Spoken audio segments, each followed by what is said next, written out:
Hello children, welcome back. Today we are going to study subject English from Honeycomb book, chapter number 2, A Gift of Chapels, which is written by Vasant Surya.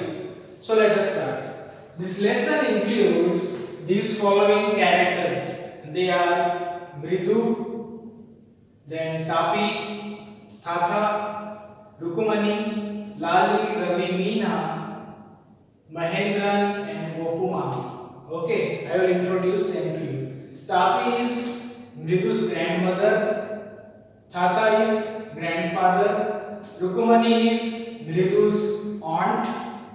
Lali, Ravi and Meena are her cousins. Okay, and Mahendran is a name given to kitten, means the baby of a cat. And Gopuma, these are the characters. So let us see the character in the story.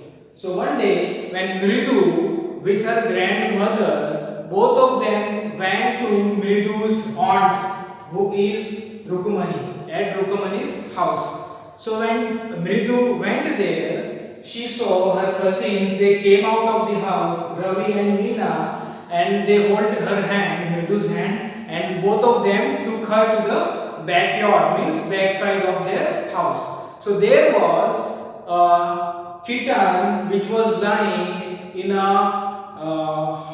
old torn football. Okay, the kitten was lying in that football, and kitten was drinking the milk which was kept in half coconut shell, आधा कटा हुआ नारियल का जो बचा हुआ shell होता है उसमें they were pouring the milk and the kitten was drinking milk from that.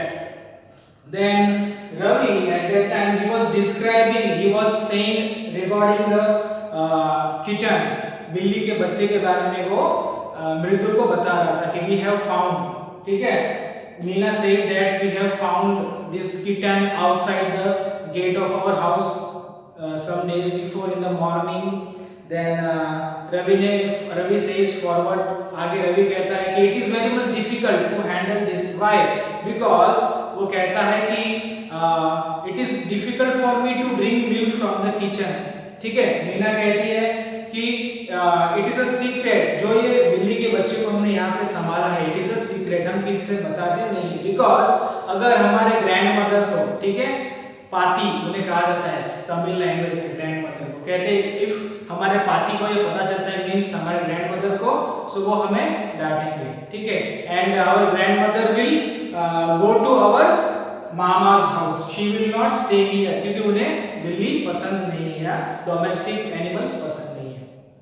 Then Ravi says that it is difficult for me to bring a glass of milk, जब भी मैं किचन से लेके आता हूँ, and when I face my grandmother, मुझे झूठ बोलना पड़ता है कि I am hungry and I want to drink this glass of milk. So जब तक ग्रैंडमदर वहां खड़ी रहती है देखने के लिए कि सच में पी रहा है या नहीं, he has to act, he has to pretend, कि रवि प्रिटेंड करता है कि मैं दूध पी रहा हूँ, एंड फाइनली उसे पता है ग्रैंडमदर उससे ग्लास रिटर्न लेने वाली है. सो उसे झूठ कहना पड़ता है कि I will wash the glass my self, ऐसा वो कहता है, and I will drink the complete milk.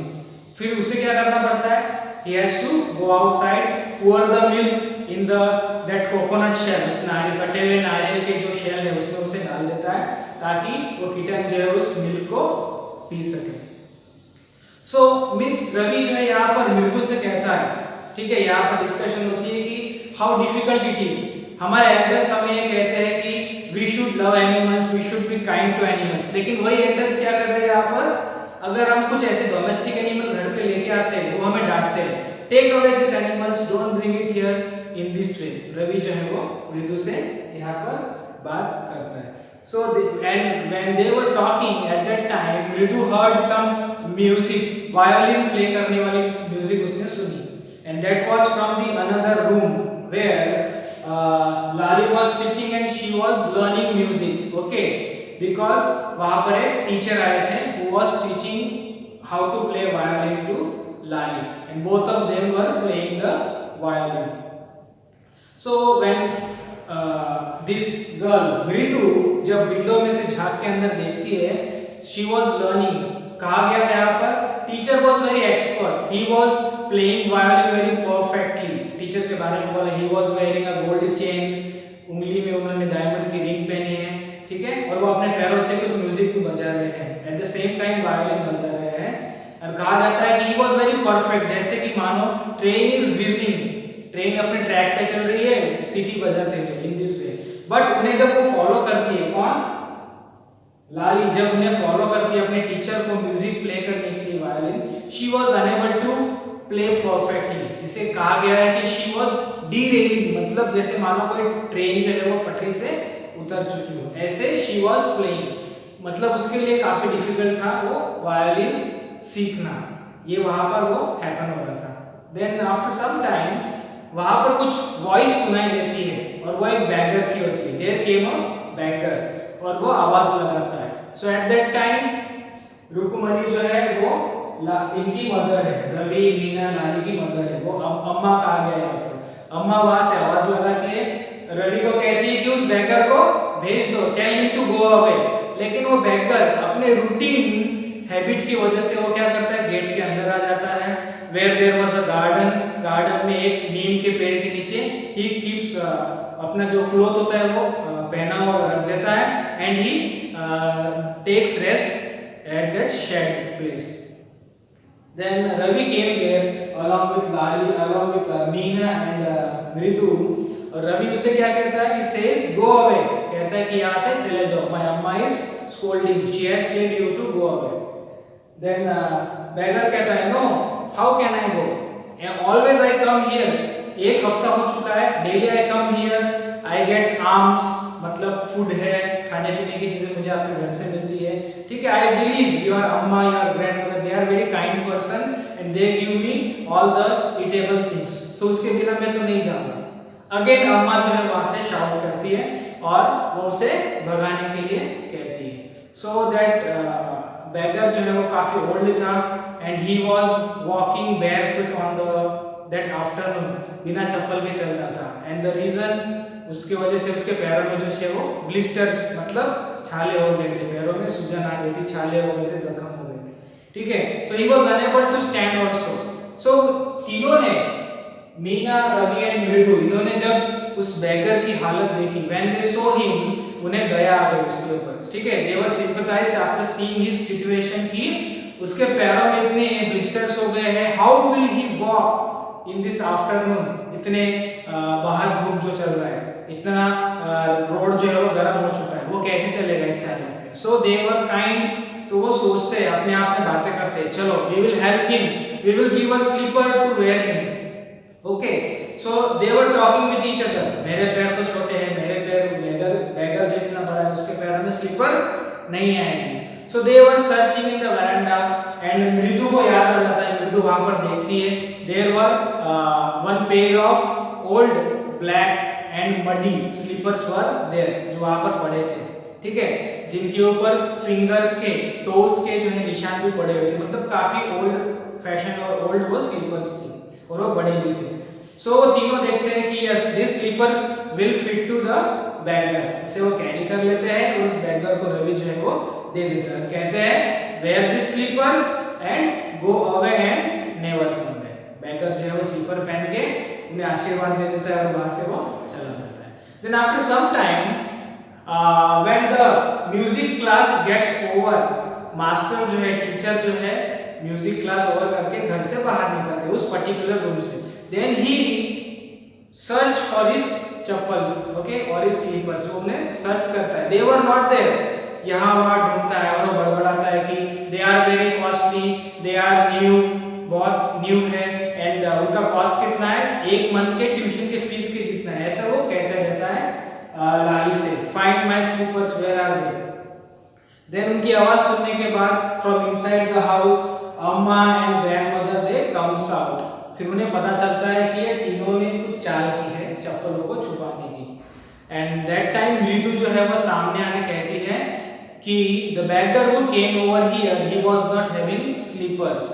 सो अम्मा कहती है वहां पर कि क्या तुमने टीचर के स्लीपर उन्हें दे दिए, ठीक है। सो इन दिस वे वहां पर उनमें बच्चों में और उनके पेरेंट्स ने डिस्कशन होता है। तो बच्चे कहते हैं, रवि कहता है कि ये तो सही है, because the beggar was in need, so मेरे चप्पल तो उन्हें नहीं आते थे, सो इसलिए मुझे क्या करना पड़ा, जो मास्टर जी या जो म्यूजिक टीचर है उनकी चप्पल मुझे उन्हें देने पड़े। इन दिस वे वो वहां पे उन्हें बताता है।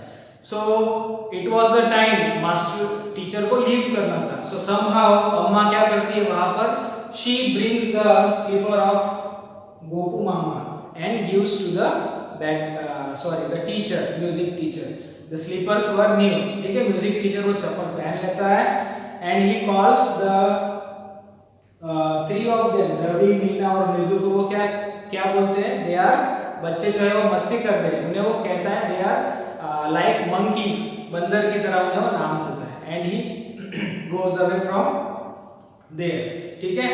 एंड देन अम्मा जो है वो घर में जाती है और वो कहती है कि थैंक गॉड गोपू मामा के स्लीपर्स अवेलेबल थे जो हमने मास्टर जी को या म्यूजिक टीचर को दे दिए, ठीक है।